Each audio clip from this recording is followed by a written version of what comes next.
Pokari. Sedang bingung dan resah mau apa? Yuk kita dengerin Pokari. The show will begin in 3, 2, 1. Assalamualaikum teman-teman, selamat datang di Pokari, podcast keluarga psikologi.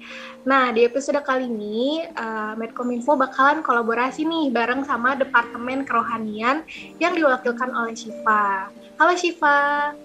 Halo semua, halo teman-teman, kenalin aku Syifa dari Angkatan 2020. Oke, salam kenal ya Syifa. Nah Syifa, kali ini kita bakalan bahas tentang apa ya? Nah, sekarang kita bakal bahas tentang toxic positivity.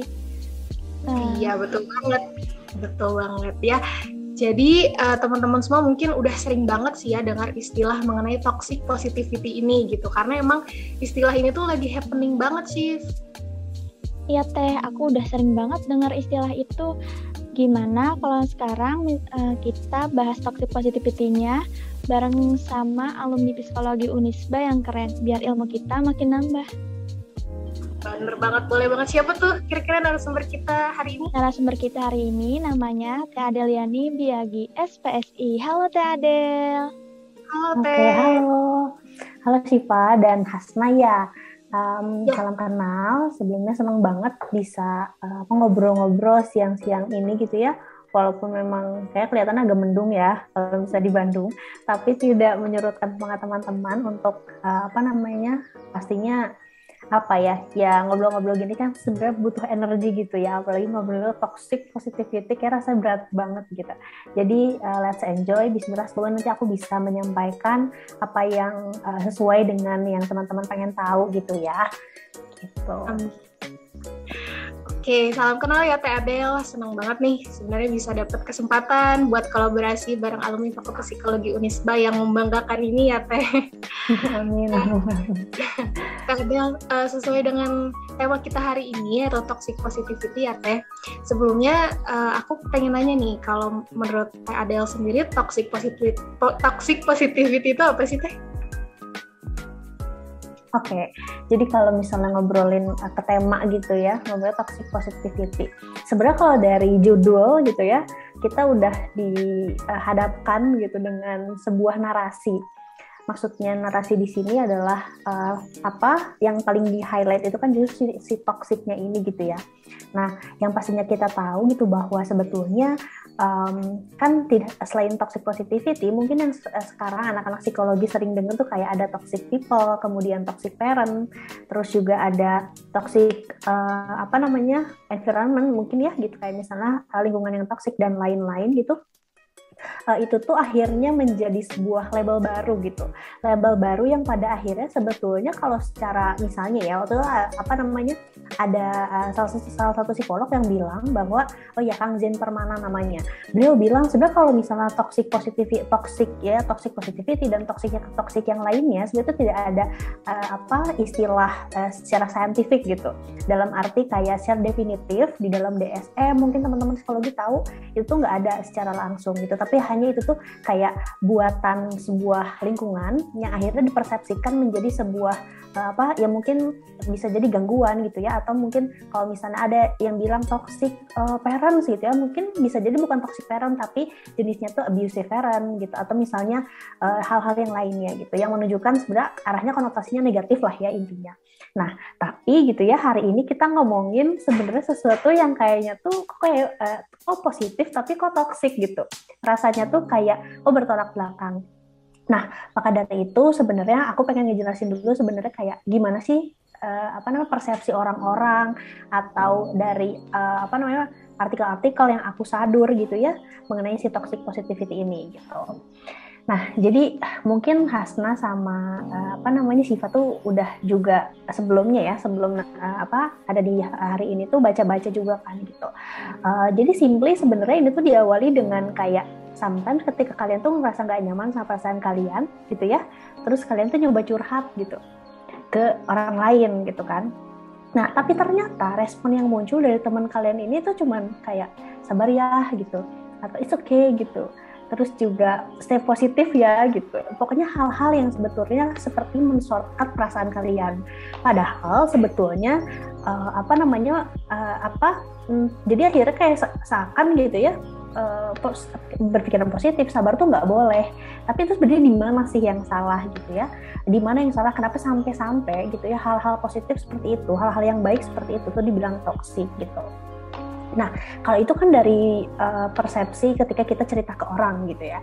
Tapi ternyata toxic positivity juga bisa dilihat dari ketika kita sendiri gitu ya. Dari diri kita sendiri. Ketika kita misalnya kita merasa ada muncul perasaan atau emosi yang tidak nyaman. Kemudian respon kita terhadap diri kita itu ya responnya itu pengabaian, kemudian denial gitu ya. Kita mencoba mereject perasaan itu dan mengusir cepat-cepat perasaan negatif itu gitu. Jadi kalau misalnya, tadi kan kalau misalnya yang pertama itu dari orang lain ke kita, kemudian yang kedua itu dari kita ke diri kita. Nah, bisa jadi nih gitu ya, kita tuh adalah pelaku juga gitu. Kita ke orang lain gitu. Kayak pernah nggak sih kalian secara yang lagi tidak di dalam kontrol, sedang tidak siap mendengarkan cerita orang lain, kita juga lagi rariweh gitu ya. Kalau misalnya dalam suatu kondisi kemudian ada orang pengen curhat dan nggak bisa ditahan gitu, maka bisa jadi kita juga melakukan hal itu gitu. Tapi kita kok bisa ya kita kenapa kayak gitu, kenapa, nanti mungkin akan kita bahas gitu. Jadi kalau misalnya secara umum gitu ya, toxic positivity ini adalah suatu kondisi gitu di mana kita tuh mengeneralisasi hal positif dan kemudian kita melakukan penyangkalan terhadap emosi-emosi negatif yang hadir ke diri kita gitu sih kalau misalnya cara definisi yang aku simpulkan dari beberapa sumber dan artikel begitu. Oke Teh, jadi toxic positivity ini tuh bisa dilihat dari diri kita sendiri ya Teh ya, kayak kata Nabil. Ya contohnya kalau misalnya ketika kita ada perasaan yang gak nyaman, tapi kita malah berusaha untuk denial gitu ya Teh ya. Terus juga bisa jadi kita itu pelaku toxic positivity juga ya gitu ya. Jadi nggak hanya orang lain, tapi kita juga bisa loh jadi pelakunya gitu. Apalagi ketika kita misalnya ada yang curhat, terus kitanya nggak siap, dia itu bisa jadi kita yang jadi pelakunya ya Teh ya. Seperti itu. Betul sekali gitu. Jadi selain nggak siap, by the way, kita juga bisa jadi karena itu tuh nggak empati gitu. Nah, nanti kita akan cari lebih dalam gitu. Kenapa kita bisa nggak empati? Kenapa kita bisa nggak siap gitu? Kenapa kita bisa jadi orang toksik gitu ya? Nanti kan akan ada pertanyaan mungkin berkembang ke arah sana gitu sih. Jadi sangat banyak penyebabnya dan ini juga sangat-sangat justru itu penting gitu, penting untuk saat ini diketahui walaupun memang kan di mana-mana ya kita dibahas di mana-mana gitu. Tapi aku yakin ini jadi topik yang memang nggak boleh berhenti untuk dibahas gitu sih. Oke, kalau kayak gitu aku mau nanya juga nih Teh, toxic positivity itu ada bahayanya nggak sih Teh? Kalau ada apa aja ya kira-kira? Oke. Kalau ngobrolin bahaya gitu ya, udah pasti kan kalau misalnya kita udah ngobrol, toksik nih gitu ya, toksik kan racun ya kalau di dalam bahasa Indonesia gitu. Tentunya kan pasti membahayakan gitu, tapi racun yang seperti apa nih gitu ya? Apakah memang jadi sejauh apa bahayanya, kemudian bagaimana langkah prevensinya atau apa yang bisa kita lakukan gitu ya untuk mengurangi resiko gitu ya dari si toxic positivity ini gitu. Nah sebenarnya bahayanya itu ketika kita denial dengan emosi kita sendiri, kemudian juga kita nggak mencoba untuk jujur gitu ya, simply ke diri kita terhadap apa yang terjadi, itu tuh ya pastinya nggak baik untuk kesehatan mental kita, itu udah jelas gitu. Nah, kenapa? Karena jadi gini, analoginya tuh kayak kita luka nih gitu ya, kita tuh luka, terus nggak kita obatin, kita biarin aja, tentu akan infeksi dong gitu, ya kan? Nah, infeksi inilah yang sebetulnya membahayakan tadi gitu. Jadi kita mengabaikan, kita kalau misalnya bahasa menggampangkan gitu atau menyederhanakan gitu emosi-emosi negatif yang kita rasakan hanya karena mungkin dipengaruhi oleh banyak faktor gitu ya. Tapi ketika kita mencoba mengubur dalam-dalam emosi-emosi kita, tentunya juga selain infeksi tadi gitu ya, kita percaya bahwa kita punya kapasitas untuk menahan emosi. Maksudnya dalam arti kayak ada batas di mana kayak kita udah nggak bisa lagi dan akhirnya jadi meledak. Nah, jangan sampai gitu ya, ketika jangan sampai emosi negatif ini tuh yang sebenarnya harusnya tersalurkan, yang harusnya keluar, itu tuh ya jadi bom waktu buat diri kita sendiri gitu, yang tentunya itu ya sangat-sangat tidak sehat. Nah, bisa jadi hasil dari bom damage gitu ya, kalau bahasa anak sekarang tuh ya, damage-nya tuh bisa jadi lebih besar dari masalah yang kita hadapi saat ini gitu. Kebayang nggak sih? Ya awalnya masalahnya mungkin kecil ya, itu tadi gitu, kayak luka. Mungkin awalnya cuman kayak kebaret, kemudian ya kulitnya dan luka kecil lah gitu.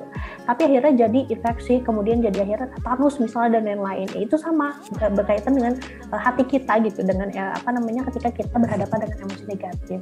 Begitu gitu. Jadi walaupun memang sebetulnya ini tuh itu tadi ya, kalau misalnya nanti kan mungkin kita akan lebih banyak ngobrolin kayak faktor kenapa sih orang tuh bisa being toxic atau bisa menjadi toxic untuk dirinya sendiri gitu. Karena mungkin kita pertama sebenarnya toxic positivity ini tuh nggak yang tiba-tiba maksudnya muncul kemudian karena tren ya akhirnya gitu, terus juga orang tuh jadi ikut-ikutan gitu ya, karena kan orang tuh sekarang gitu ya ikutan, tapi ternyata ini tuh sudah ya dari dulu tuh udah ada gitu ya, tapi gitu ya hanya mungkin orang sekarang gitu bilangnya itu toxic positivity gitu. Jadi tentunya ini bahaya banget kalau misalnya kita emang nggak aware gitu, kita nggak aware sebagai misalnya mungkin pelaku, kita nggak aware itu diri kita sendiri gitu, dan bagaimana kita juga memberikan awareness pada orang lain gitu bahwa itu bahaya banget gitu. Jadi jangan sampai kita nggak jujur sama perasaan diri kita yang nantinya jadi bom atom buat mental kita sendiri ya Teh. Betul banget gitu. Jadi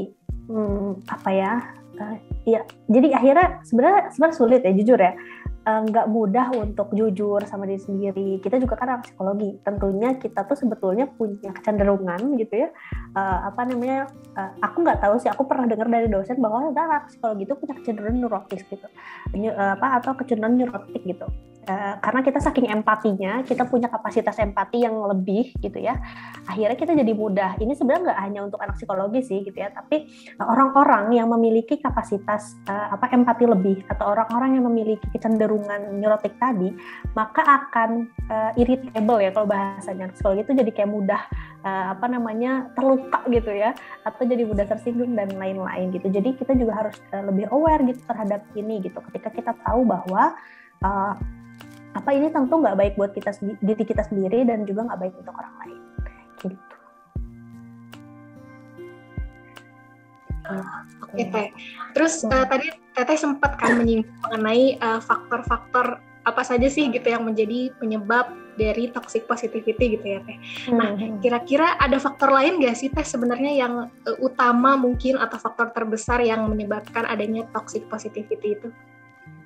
Oke. Nah, ngobrolin faktor. Kan kalau tadi kita udah tahu gitu ya bahwa itu tuh bahaya, tapi ya iya sih bahaya gitu ya, tapi ya terus kenapa gitu orang bisa kayak gitu. Karena justru ketika kita nanti mau memberikan awareness ke orang lain, kita harus menyadarkan dulu gitu. So, apa yang salah dari mereka, apa yang salah dari dirinya, sama mereka akhirnya menjadi pelaku atau ya dia toksik ke dirinya sendiri gitu ya. Nah, sebenarnya ada 4 hal yang utama yang membuat orang tuh bisa jadi being toxic gitu. Nah, dan sebenarnya kan core-nya itu ada core-nya toxic positivity ini tuh ada pada kita tuh ingin cepat-cepat, atau kita tuh ingin lantas mengakhiri gitu ya, atau merubah sebuah kondisi negatif ke kondisi positif gitu. Tapi tidak mau memproses terlebih dahulu gitu. Jadi kita tuh yang shortcut aja. Contoh misalnya, aku tuh sedih banget gitu ya, aku tuh capek banget, sumpah aku benar-benar gak kuat banget bisa sama hubungan ini gitu ya, kalau misalnya pacaran misalnya ya gitu. Emang kenapa gitu kan, kalau misalnya yang betul gitu ya, yang mungkin lebih tepat tuh nanya dulu emang kenapa, terus misalnya gitu ya, walaupun ya emang kayak kita mereka mungkin tidak berharap diberikan solusi gitu ya, mereka cuma pengen katarsis aja, mereka cuma pengen cerita aja gitu, tapi kebetulan gitu ya yang merespon itu yang nggak oke orangnya gitu. Tapi yang lebih tepat kan kenapa, kemudian apa sih yang dirasakan, sudah mencoba berkomunikasi atau enggak, itu at least sebenarnya kayak cuman yang mungkin gitu ya terkesan formalitas, tapi itu tuh means a lot gitu buat orang-orang tersebut gitu, karena dia cuma pengen didengerin gitu.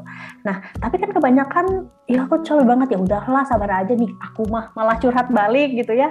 Atau kadang aku juga sama tahu pernah kayak gitu, kayak kan mereka kesel ya sebagai orang yang cerita tuh. Atau kadang jadi kayak ya udah sabar aja, bersyukur aja kali segitu juga udah punya, misalnya ada yang ya punya pacar nih, aku mah jomblo dan lain-lain gitu. Itu terus ada juga yang kayak ya udah sabar aja gitu, mungkin dia, tapi maksudnya tuh langsung gitu ya, terburu-buru tadi gitu. Jadi core-nya itu diterburu-buru. Jadi pada akhirnya bukan nggak boleh memberikan kalimat positif, bukan nggak boleh memberikan afirmasi positif gitu ya ke teman kita atau ke diri kita gitu, tapi jangan di-shortcut prosesnya gitu. Ya berproses dari awal gitu ya, kita kenapa, terus apa yang bisa dibantu dan sebagainya. Nah, kita masuk ke faktor-faktor yang pertama. Jadi ada budaya atau anggapan gitu ya, bahwa perasaan negatif itu buruk dan perasaan positif itu baik gitu. Padahal sebenarnya nggak ada gitu, sebenarnya nggak ada emosi itu yang lebih baik gitu. Jadi semua tuh sifatnya setara kayak gitu. Walaupun sebenarnya sekilas tuh kayak emosi yang satu tuh yang memang lebih menyenangkan ya kan, kayak misalnya contoh dikasih hadiah gitu ya, kita kan seneng gitu ya. Terus kemudian ada misalnya ditinggal, meninggal misalnya gitu ya, itu akhirnya kan kayak itu perasaan tidak menyenangkan gitu. Nah tapi gitu ya, kalau bisa kita contoh deh gitu ya, kalau mereka tuh misalnya emosi negatif adalah salah, adalah buruk, kemudian positif adalah baik.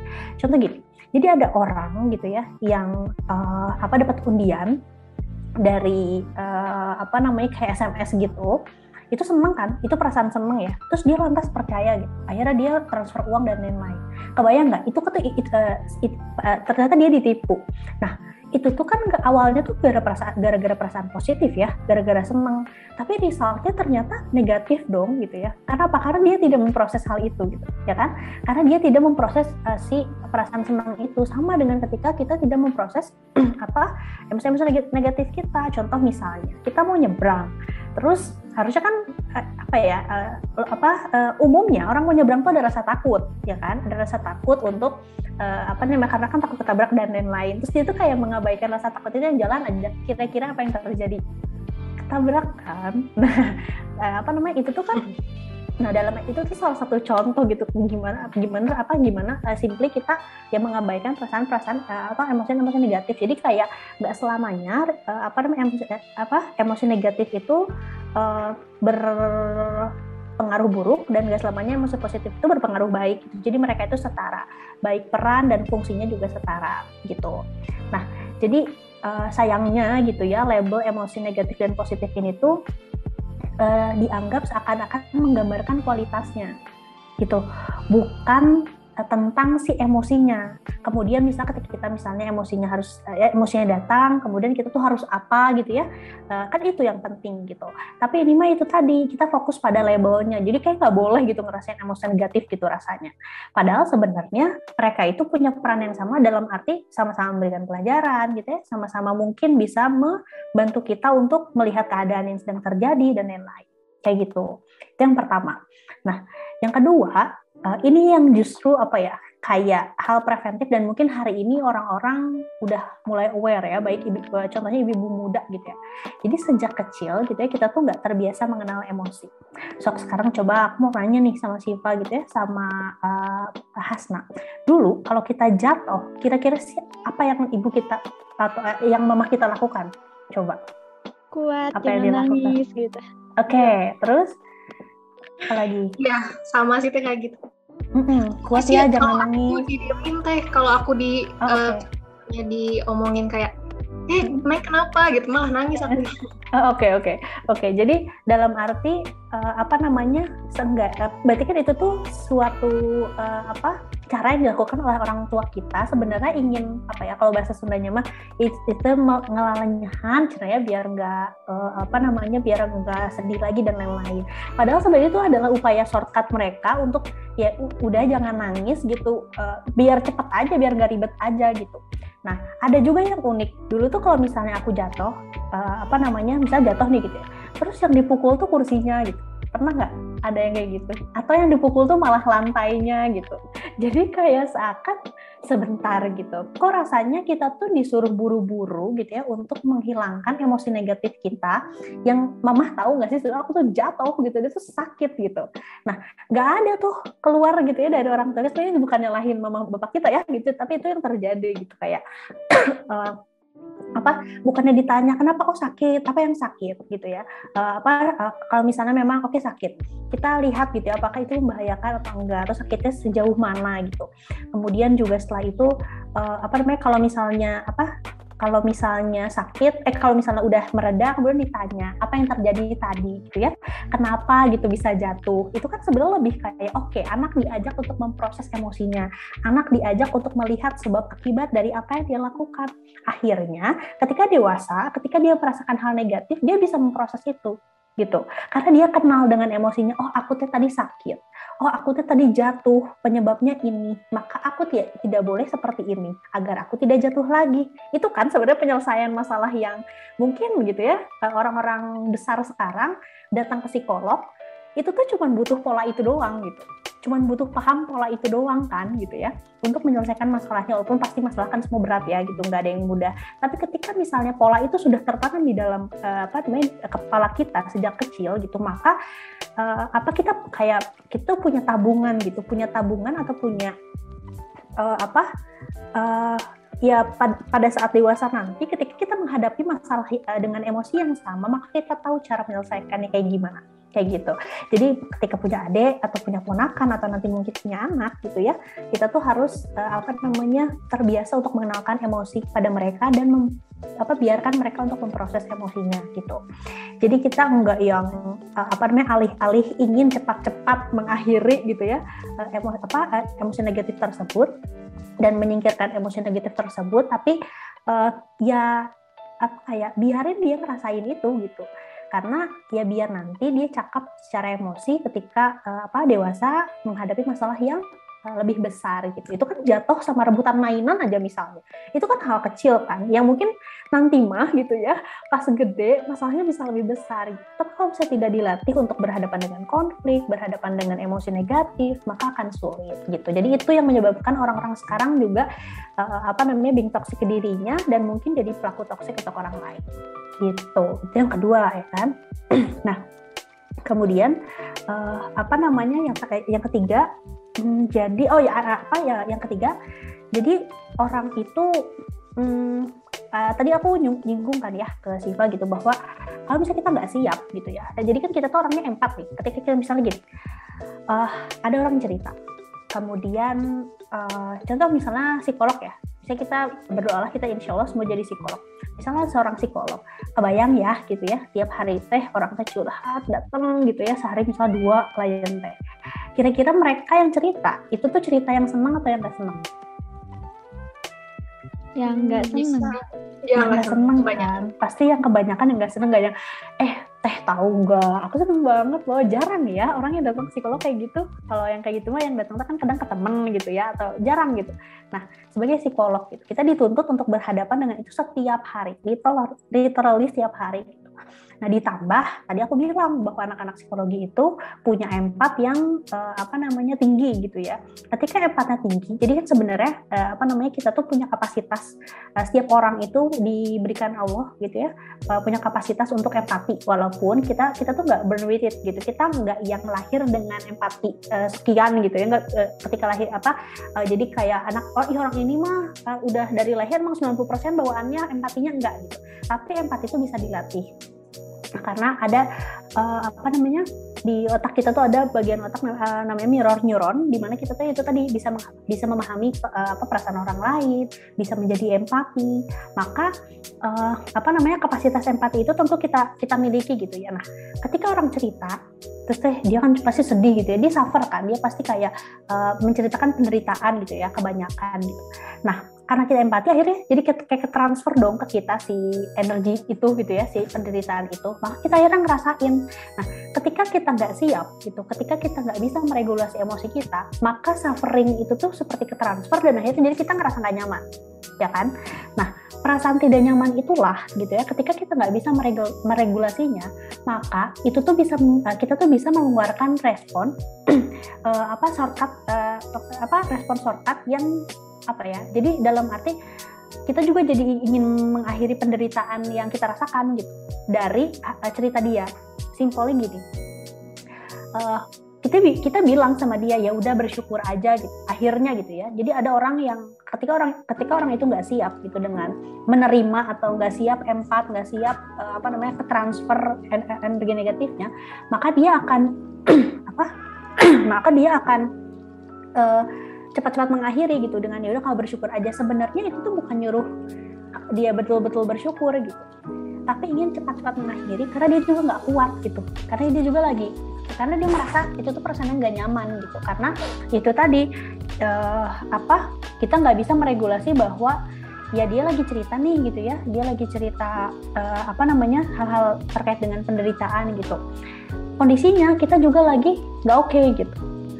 Nah, maka gitu ya akhirnya energi yang harusnya kita kasih ke dia gitu ya, itu tuh jadi habis untuk menutupi kasarnya ketidaknyamanan yang kita rasakan sendiri. Jadi itu tuh kayak malah balik gitu. Nah, itu yang membuat seseorang seringkali men-shortcut ketika sedang bercerita. Maka perlu kita sebagai yang cerita gitu ya, atau mungkin ketika misalnya kita bercerita kita nanya dulu gitu. Siap nggak gitu, lagi oke nggak, minimal gitu, lagi oke nggak, kalau misalnya lagi oke mau cerita nih, atau kalau misalnya ketika ada yang cerita terus kita nggak oke, kita jujur juga gitu bahwa bisa ditunda nggak gitu, atau boleh tahu nggak masalahnya apa gitu. Nanti setelah itu kayak aku minta waktu gitu ya untuk memproses ya, semoga juga bisa bantu untuk ngasih insight gitu. Nanti kita lanjut ngobrol, soalnya lagi nggak oke. Itu kan salah satu bentuk self love juga ya, maksudnya kayak daripada gitu nanti kita jadi toxic buat dia, mendingan kita tunda kayak gitu. Jadi kasarnya nggak selamanya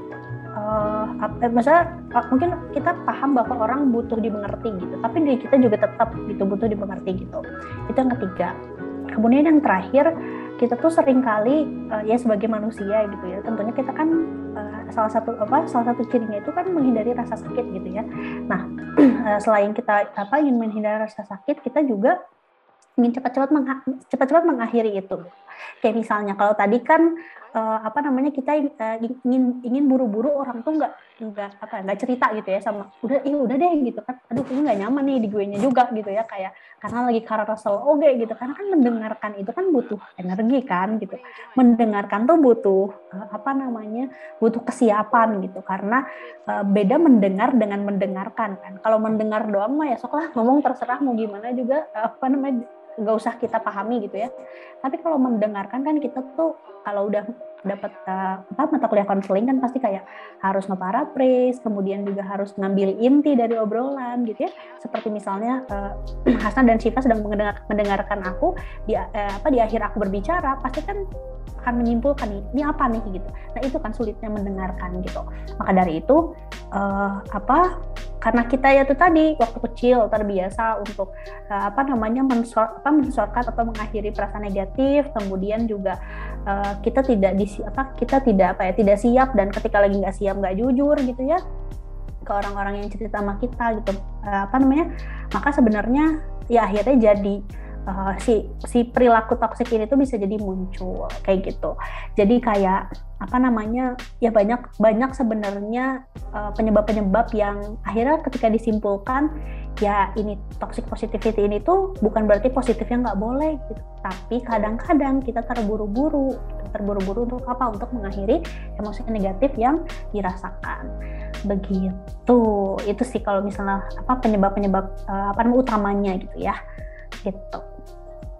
Oke Teh, berarti ada yang dari Hasna simpulkan ya Teh, ada 4 hal utama nih yang bisa menyebabkan atau menjadi faktor dari toxic positivity. Yang pertama ini ada budaya atau anggapan bahwa perasaan negatif itu buruk dan perasaan positif itu baik ya Teh ya. Nah, padahal emosi itu semuanya setara gitu. Kemudian nggak selamanya emosi yang negatif itu buruk dan nggak selamanya emosi yang positif itu baik gitu ya. Kemudian yang kedua, sejak lahir atau sejak kecil itu kita kurang terbiasa untuk mengenal emosi ya Teh ya. Seperti itu kayak tadi contohnya yang kayak Teh Adel kasih tahu, yang waktu kita kalau misalnya jatuh nih, yang orang tua respon orang tua kita seperti apa kayak gitu. Kemudian yang ketiga itu kita juga harus paham dan harus mengerti bahwa kita juga butuh untuk dimengerti gitu, nggak hanya orang lain aja gitu ya, karena ini masuknya self love juga ya Teh. Betul. Ya, dan yang terakhir kita juga cenderung untuk ingin cepat-cepat mengakhiri si perasaan sakit atau perasaan negatif tersebut ya Teh. Betul sekali gitu. Jadi pada akhirnya ya intinya kita tuh emang orang-orang yang pengen instan aja, gak mau berproses terhadap emosi negatif, walaupun prakteknya susah, jujur gitu ya. Walaupun emang ya intinya gini sih, sebenarnya kan aku ketika bicara dan ketika aku menyadur dari beberapa sumber itu jadi sumber refleksi ya buat aku gitu. Kenapa toksik bisa muncul, kenapa orang bisa toksik gitu ya, kemudian kenapa mungkin kayak aku sempat baca kenapa sejarahnya orang bisa melabel toksik dan sebagainya, terus sampai langkah-langkahnya. Itu tuh sebenarnya hal yang berat dalam arti mau nggak mau gitu ya, memang ya semua tuh butuh kayak butuh effort gitu ya, butuh proses gitu. Maka dari itu nanti pun gitu ya, aku pesan ke teman-teman yang nanti mungkin dengar gitu, bahwa ketika mungkin kita berbicara hari ini di sini gitu ya, dengan mudah gitu ya, menyarankan untuk misalnya jangan toksik dan lain-lain, itu tuh tentu bukan berarti kita udah betul-betul bisa gitu ya. Tapi sama-sama justru kita ngajak semuanya untuk ayo berproses gitu, terutama untuk mengatasi si emosi negatif itu. Begitu. Baik, kalau gitu aku mau lanjut ke pertanyaan selanjutnya nih Teh. Tadi kan kita udah bahas apa itu toxic positivity, terus bahaya atau enggak. Kemudian tadi yang baru aja dibahas adalah faktor-faktor. Terus sekarang aku mau nanya nih Teh, langkah apa aja sih biar kita bisa terhindar dari toxic positivity? Oke. Jadi kita bicara ke langkah-langkah ya. Semoga gitu ya dalam pembahasan langkah-langkah ini kita juga jadi orang yang benar-benar melangkah ya. Maksudnya dalam arti sebagai kita, bagaimana nanti kita menghadapi perasaan emosi negatif yang ada di dalam diri kita. Terus sebagai kita, misalnya kita jangan sampai jadi pelaku gitu ya. Nah, jadi pertama-tama sebenarnya yang harus dilakukan itu adalah menanamkan mindset dulu gitu. Menanamkan mindset bahwa tadi perasaan negatif, emosi negatif dan emosi positif itu tuh setara. Dalam arti tidak ada yang lebih baik dan tidak ada yang lebih buruk gitu. Nah, yang mungkin kita bisa ubah gitu ya. Kita mungkin bisa ubah kepada perasaan yang yang membuat nyaman dan kurang membuat nyaman gitu. Nah, dari sana nanti mungkin itu tadi kita akan paham gitu bahwa senang pun bisa jadi itu bikin gak nyaman gitu, dan rasa takut pun mungkin bisa jadi menyelamatkan kayak nyebrang tadi gitu ya. Jadi pahami dulu bahwa semuanya setara. Nanti setelah itu kita akan mudah untuk untuk memvalidasi dan mengakui gitu bahwa perasaan negatif kan sebenarnya kebanyakan yang dibahas tuh kan emosi negatifnya ya gitu. Jadi bahwa nggak apa-apa kok gitu ya ngerasain emosi negatif, nggak apa-apa kok ngerasa sedih, nggak apa-apa kok ngerasa galau gitu ya. Tapi bukan berarti men-shortcut perasaan itu dan menyingkirkan perasaan itu gitu. Tapi kita bersedia untuk memproses semuanya gitu. Nah, kemudian yang selanjutnya kita ayo gitu, setelah kita paham, oke, gue paham nih sekarang itu semua setara, semua nggak apa-apa. Kita lanjut ke mengakui. Kemudian setelah mengakui, oke, gue marah gitu. Kemudian kita validasi. Bener nggak sih gue tuh marah gitu ya. Oh ya oke, gue marah nih gitu. Kemudian setelah marah gue harus ngapain gitu. Nah setelah tapi biasanya ketika mengakui gitu ya, sampai tahap memvalidasi, orang tuh masih belum bisa menamai, masih kayak aduh ini kesel banget tapi nggak tahu apa gitu. Iya ini tuh nggak nyaman tapi nggak tahu apa. Maka kita belajar untuk menamai emosi tersebut gitu. Jadi setelah diakui, kita ngerasa nggak nyaman, divalidasi, aduh bener nih nggak nyaman banget nih gitu ya. Kemudian kita berikan nama. Nah, untuk apa sih dikasih nama gitu ya? Ya kayak name it your emotion tuh ya untuk kita jadi tahu gitu apa yang harus dilakukan, kemudian nanti responnya seperti apa, kita harus meminta tolong kemana, kemudian bantuan yang kita butuhkan itu seperti apa. Jadi kayak lebih konkret langkahnya gitu.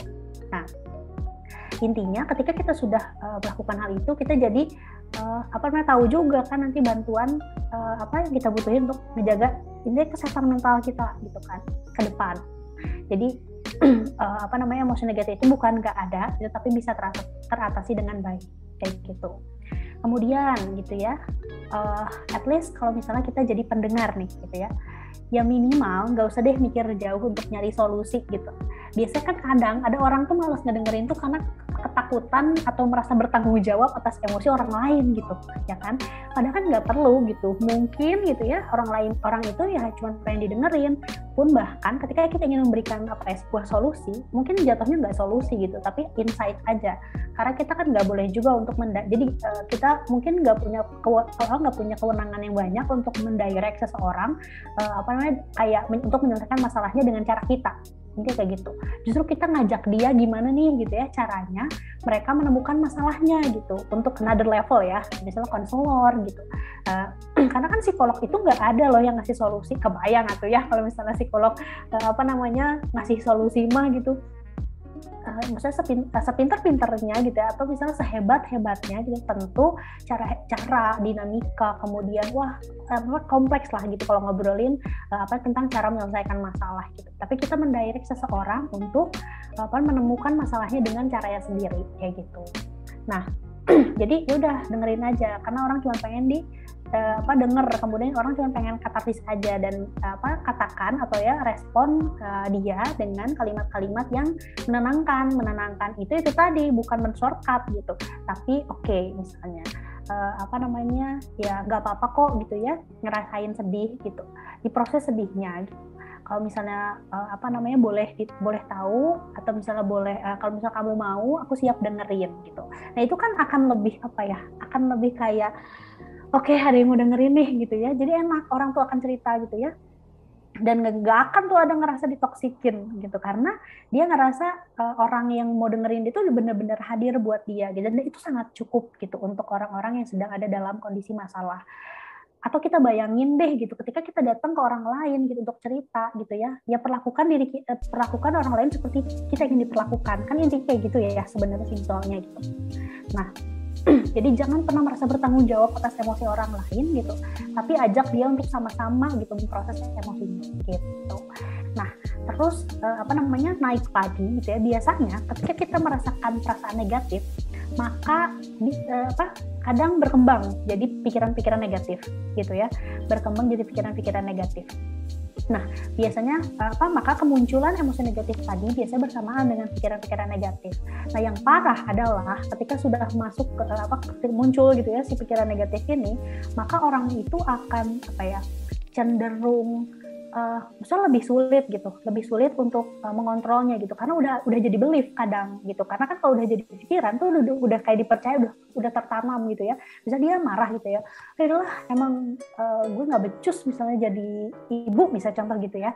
Ketika kasusnya misalnya ada postpartum depression dan lain-lain. Nah, padahal sebenarnya dia tuh cuma pengen dipahami gitu ya, cuma pengen mengerti, cuma pengen didengarkan, dan dia cuma perlu paham bahwa kondisi itu tuh adalah kondisi yang wajar gitu, misalnya ketika melahirkan, stres dan lain-lain gitu. Nah, aku mau jelasin salah satu konsep. Jadi itu namanya konsep cognitive appraisal, atau jadi maksudnya si cognitive appraisal itu gimana sih gitu ya. Jadi ketika misalnya kita punya pikiran negatif gitu ya, maka cara yang bisa kita lakukan gitu, yang pertama itu adalah menyadari gitu bahwa pola berpikir negatif yang kita alami ini tuh kita bisa ubah menjadi lebih efektif gitu. Maksudnya dirubah jadi lebih efektif itu kayak kita bingkai ulang situasinya, kita cek lagi gitu ya, biar si situasi itu tuh bisa jadi lebih realistis gitu. Karena ketika kita udah berhubungan dengan emosi gitu ya, maksudnya kita udah kalut, udah tenggelam, maka sulit kan untuk berpikir realistis. Pasti ya mikirnya itu ya kemana-mana gitu ya. Kita nggak bisa mikir semua kondisi yang sebenarnya tuh kayak gimana sih gitu ya. Sebenarnya nggak separah itu kok gitu misalnya. Atau mungkin setelah validate, ini parah nih masalahnya misalnya gitu. Tapi orang itu tadi nge-shortcut gimana caranya ini biar cepet-cepet hilang gitu. Bukan cari cara langkah-langkahnya gimana. Nah, si cognitive appraisal ini jadi kayak ngebantu kita untuk kayak misahin gitu antara keadaan yang sebenarnya dengan penilaian yang kita miliki atas kejadian tersebut. Kayak misalnya contohnya kalau kita kan kadang ya mikir cuman ya pokoknya kepala kita tuh kadang berisik sama hal-hal yang sebenarnya nggak terjadi, yang overthinking gitu ya, kalau misalnya enggak ya dan lain-lain gitu. Padahal gitu sebenarnya ya keadaannya nggak seperti itu gitu. Nah maka ketika misalnya kita coba menerapkan konsep itu, kita coba realistis dengan kondisi yang ada, kita kita ngasih jeda antara pikiran dan perasaan kita gitu, bukan jeda, maksudnya kita kasih barrier sebentar gitu. Kayak ini bener nggak sih apa yang gue rasain gitu ya. Dan selanjutnya nanti kita bisa ikutin nih langkah-langkahnya yang Martin Seligman atau Bapak Psikologi Positif biasanya lakukan, dan ya ini konsep yang dia punya untuk menyelesaikan masalah atau menghadapi emosi negatif biar gitu ya tidak menjadi belief atau tidak menjadi pemahaman yang membuat respon kita terhadap masalah menjadi tidak efektif gitu. Jadi Martin Seligman tuh pernah bilang dia punya konsep, katanya jadi konsepnya tuh namanya tuh ABCDE gitu. Nah, ABCDE itu singkatan. Jadi yang pertama, kan tadi kita udah punya pikiran negatif, kemudian secara kognitif kita udah bisa nih memisahkan, oke ini yang realistis gitu ya, ini yang tidak realistis, ini cuma perasaan-perasaan aja gitu, ini yang sesungguhnya. Nah sebenarnya ini self-help sih, self-help ketika misalnya kita ada dalam kondisi kalut di dalam kondisi emosi negatif, tapi kita nggak bisa ada yang kasarnya mungkin membantu dari orang lain itu belum membantu gitu ya, sebelum mungkin kita bisa pergi ke psikolog. Nah yang pertama tuh ada adversity atau rintangan gitu. Coba deh kalau misalnya kita lagi mikirin negatif atau ada dalam suatu kondisi emosi negatif gitu ya, kita definisiin dulu nih sebenarnya yang kita hadapi itu apa sih gitu. Bisa jadi misalnya gitu kita tuh hanya fokus pada hal-hal yang subjektif gitu, kita nggak fokus sama hal yang objektif. Contoh misalnya gini, teman-teman tuh kan presentasi nih gitu ya, kemudian setelah selesai presentasi teman-teman tuh merasa teman-teman tuh tidak bodoh banget lah gitu ya, kemudian nggak bagus banget lah gitu ya si presentasinya gitu. Padahal teman-teman tuh cuman gagap aja gitu, cuman terbata-bata ketika lagi ketika lagi presentasi, atau cuman salah gara-gara teman-teman misalnya lupa part sekian gitu ya, nggak kesebutin karena nggak kebaca kayak gitu. Tapi setelah presentasi tuh kalut habis gitu, kayak aduh aku bodoh banget dan lain-lain. Nah coba kita lihat rintangannya atau adversity-nya gitu. Sebenarnya yang kita hadapi itu tuh kan terbata-batanya atau lupanya kan gitu, bukan secara keseluruhan kita tuh yang nggak bener gitu. Nah kadang-kadang gitu ya orang tuh mengeneralisasi, pokoknya aku bodoh tadi, pokoknya nggak bagus banget dan lain-lain gitu. Akhirnya kan jadi tertanam jadi belief gitu kan, yang B, nah masuk ke yang B-nya itu belief. Jadi kayak gara-gara hal tadi gitu, jadi kita percaya bahwa kita tuh bodoh, tapi kita cek lagi bener nggak sih gitu ya, kita tuh beneran bodoh gitu. Apakah misalnya sebenarnya itu perasaan doang dan lain-lain gitu ya, biasanya langsung masuk kita tuh langsung percaya, langsung menanamkan hal tersebut gitu. Nah kemudian setelah itu tapi kita cek lagi nih ada C gitu. C itu konsekuensi gitu. Konsekuensinya apa sih sebenarnya kalau misalnya gue lupa, terus konsekuensinya apa sih kalau misalnya aku tuh tadi terbata-bata misalnya gitu ya. Oh ternyata konsekuensinya mungkin nggak sampai nilainya jelek juga kok gitu. Itu adalah hal yang masih dalam tahap wajar kok gitu kan. Nah kemudian kalau misalnya apa sih salahnya dengan terbata-bata gitu ya, namanya juga kan lagi belajar dan lain-lain gitu. Jadi ternyata bisa jadi nggak ada konsekuensinya gitu kan. Nah setelah itu kita coba melakukan sanggahan atau disputation ya, yang D nih gitu. Kita coba ditantang. Tadi kan belief ya, kita percaya bahwa kita bodoh gitu ya, gara-gara presentasinya terbata-bata misalnya. kita tantang lagi belief kita pertanyakan, emang iya ya orang bakal nganggap bodoh pertama, atau emang iya ya benar kita kelihatan bodoh gitu. Kan belum tentu gitu. Nah, kita dispute gitu. Kita sanggah si pikiran itu. Nah, setelah di dispute, coba kita melakukan energization. Kita rasain gitu. Ketika tadi kita udah berhasil membantah atau mempertanyakan belief kita, itu apa yang terjadi? Perasaan kita berubah nggak? Atau perasaan kita jadi lebih enakan nggak? Gitu. Apa yang berubah? Terus apa yang bisa kita lakukan untuk memperbaiki masalahnya? Gitu. Itu. Jadi tadi ya udah A, B, C, D. Jadi itu adalah tahapan-tahapan yang bisa kita lakukan ketika kita merasakan emosi negatif dan itu sudah berkembang ke dalam pikiran kita.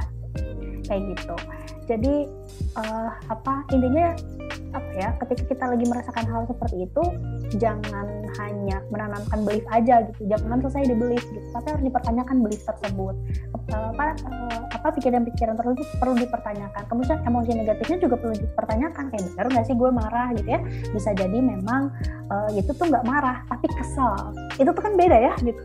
Bisa jadi nggak marah tapi itu tuh sayang gitu. Bisa jadi itu nggak marah gitu tapi iri, itu kan beda ya gitu. Kalau kita bisa betul-betul menamainya, maka nanti kita akan bisa tahu gitu gimana cara mengatasinya, kayak gitu. Jadi sebenarnya kalau misalnya kita sedang menghadapi masalah, itu tuh sama kayak study tour. Kalau misalnya aku pernah baca video, dengar video, dan itu video itu bilang gitu ya, kalau kita lagi menghadapi masalah, kita kayak study tour, itu benar banget gitu. Jadi kita harus mempertanyakan ini kenapa, ini bagaimana gitu. Kemudian ini tuh asalnya dari mana dan sebagainya. Kita eksplorasi masalahnya gitu. Dalam arti sebenarnya tentu ya gitu, balik lagi ini nggak mudah gitu, tapi pahami itu sebagai sebagai proses gitu. Kebayang kalau misalnya jadi masalah itu kan biasanya kompleks gitu ya, tapi akan menjadi lebih kompleks ketika tidak diurai gitu kan. Nah, maka dari itu utamanya anak-anak psikologi kita belajar gitu untuk nanti jadi pengurai masalahnya orang lain gitu. Pengurai ya gitu, mungkin bukan untuk menyelesaikan gitu. Maka kita bisa mulai dari diri kita sendiri gitu. Dan tentunya kita bisa berproses buat tidak buru-buru gitu ketika kita menghadapi emosi negatif, pikiran negatif begitu. Oke, kalau gitu izinin aku buat nyimpulin ya Teh. Jadi langkah-langkah apa sih biar kita terhindar dari toxic positivity ini? Yang pertama, kita pahami dulu nih perasaan apa yang kita rasain. Terus yang kedua, kita akuin ini tuh marah atau kesal atau cuman iri. Terus kita validasi kebenarannya. Terus abis itu belajar menamai. Terus kalau misalkan kita berada di posisi sebagai pendengar, dengerin aja dulu. Terus jangan terbebani untuk mencari solusinya, karena banyak orang yang datang ke kita buat curhat itu cuma mau didengerin. Dan jangan lupa kalau kepala kita udah dipenuhin sama pikiran-pikiran negatif, pakai konsep A, B, C, D, E yang tadi udah Teteh jelasin. Oke. Nah, Teh, karena kita udah di ujung pertanyaan ya, boleh mungkin dari Teh Adel untuk kasih kalimat motivasi ke pendengar kita yang mungkin relate nih sama toxic positivity ini. Oke. Nah, sebenarnya bukan kalimat gitu ya, tapi karena kalau kalimat itu kan satu titik gitu. Kebetulan ada beberapa titik gitu ya yang akan aku coba sekarang aku juga menyimpulkan dari apa yang tadi aku sampaikan. Jadi sebenarnya mungkin kalau memotivasi gitu ya, tadi aku hanya motivasinya yang utama itu adalah kayak ayo kita belajar memproses emosi kita gitu. Belajar mau untuk membersamai diri kita untuk menghadapi emosi-emosi negatif gitu. Dan juga membersamai orang lain. Jadi mengakui, kemudian membuktikan dan memberikan perhatian kepada emosi kita itu tuh adalah salah satu tindakan self love atau tindakan cinta pada diri kita sendiri gitu. Jadi dengan memiliki emosi negatif itu tuh nggak lantas bikin kamu tuh jadi orang yang negatif kan gitu. Nah, justru dari emosi negatif yang nanti tervalidasi, yang terakui gitu ya, kita akan belajar sangat banyak, kita juga akan bisa bertumbuh dengan pesat gitu, dan tabungan emosi kita juga tentu akan bertambah gitu. Karena ketika kita misalnya udah paham, udah bisa menamai, kemudian dari menamai bisa menyelesaikan gitu ya, atau misalnya minimal aja bisa tahu langkah apa yang bisa dilakukan untuk merilis emosi tersebut. Maka itu jadi tabungan ketika nanti suatu saat anak kita, suami kita, adik kita, siapapun teman-teman kita merasakan hal yang sama, kita bisa berbagi hal itu gitu. Jadi tentunya emosi negatif kan nggak selamanya menjadi negatif gitu. Dan terus gitu ya, kalau misalnya kalian lagi dijuratin teman, please stop that positive mantra gitu. Jadi kayak boleh ngasih positive mantra, boleh ngasih tahu sabar, tapi nanti di akhir. Karena pada akhirnya jangan sampai juga nih gitu ya, kita tuh jadi nggak boleh ngasih pemahaman ke orang kayak sabar ya gitu. Padahal boleh gitu, tapi sabarnya jangan sabar yang pasif, tapi sabar yang aktif. Sabar yang aktif itu seperti apa yang tadi sudah dijelaskan. Itu bahwa kita tahu langkah-langkah apa yang harus kita lakukan untuk menyelesaikan masalah-masalah kita. Jadi validate emotion, that emotion. Kemudian juga itu nggak sulit kok gitu ya, maksudnya kayak please gitu ya, kita jadi good listener gitu, dan jadi teman yang baik gitu ya, baik untuk diri kita, untuk orang lain juga gitu. Dan emosi negatif sama positif itu harus seimbang, kayak ibarat baterai ya, kalau kata dokter Jamie Adrian, ibarat baterai, kalau nggak ada yang negatifnya nggak akan nyala katanya. Makanya anggap aja nih hidup itu kayak baterai katanya. Dan justru yang bermasalah itu kita jangan tenggelam pada salah satunya katanya. Jadi terus gimana caranya agar tidak tenggelam? Itu tadi kita pahami, kita regulasi, kita pisahkan, kemudian juga kita cari pertolongan dan cari bantuan. Jangan sampai kita buru-buru mengabaikan emosi tersebut gitu. Jadi mungkin segitu aja sih kalau dari aku. Jadi pesan aku yaitu jadilah teman yang baik untuk orang lain dan untuk diri sendiri ketika berhadapan dengan emosi negatif. Baik, terima kasih banyak ya Adel udah mau menyempatkan jadi narasumber di episode Pokari kali ini. Makasih banyak juga, ilmunya sangat bermanfaat. Amin, hatur nuhun juga ya. Buat Siva dan Hasna sudah ngajak aku ngobrol-ngobrol siang hari ini. Iya, makasih banyak Teh ya. Semoga ilmu yang dibagikan hari ini bisa bermanfaat, dan juga aku mewakili teman-teman yang lain mau mengucapkan makasih banget ke Teh Adel udah mau jadi narasumber kita pada hari ini. Semoga Teh Adel dilancarkan dalam segala halnya ya Teh ya. Amin. Amin. Mohon maaf juga ya Siva, karena kalau misalnya ada penyampaian yang kurang, aku bersedia sangat untuk berdiskusi. Nanti kalau misalnya ada yang pengen menyanggah gitu, enggak kayak gitu Teh, misalnya gitu ya, mangga dipersilahkan. Salam juga kepada teman-teman BEM yang lain gitu ya. Semoga semua terus berproses jadi lebih keren. Amin. Terima kasih Teh Adel. Terima kasih banyak Teh Adel. Makasih juga teman-teman yang udah dengerin episode Pokari kali ini bareng Keranian. Jangan lupa dengerin episode-episode selanjutnya ya. Bye. Bye. Terima kasih Teh. Dadah enak. Sami-sami.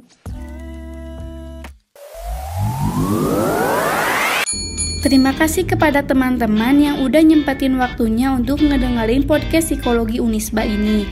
Jangan lupa di-share ke teman-teman yang lain, dan jangan lupa juga terus pantengin Instagram BEM Psikologi Unisba untuk tahu episode-episode menarik selanjutnya.